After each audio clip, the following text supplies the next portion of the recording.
Good morning or good afternoon, ladies and gentlemen, depending on where in the world you're joining us from, and thank you for attending today's webinar.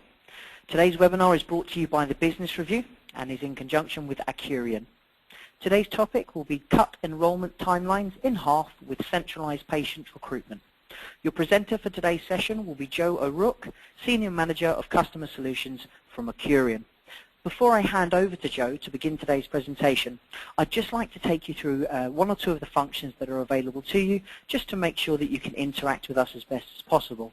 The intention of today's presentation is not only to deliver you high-value content, but also for you to actually interact with Joe and to give you the opportunity to have the questions answered that you would like to put forward.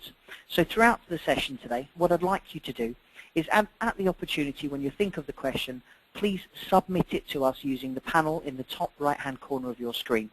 We'll prioritize as many of your questions as we can for the end of today's session, and all being well, we should have around about 15 minutes to address as many of them as we can. Any questions that we aren't able to answer, we certainly will come back to you after today's session, as I will share that information with Joe post-event. So please do, as you think of them, send them through, and we'll address as many at the end as we can. Okay, well, Joe, if you're ready, I will now hand across to you to begin today's presentation.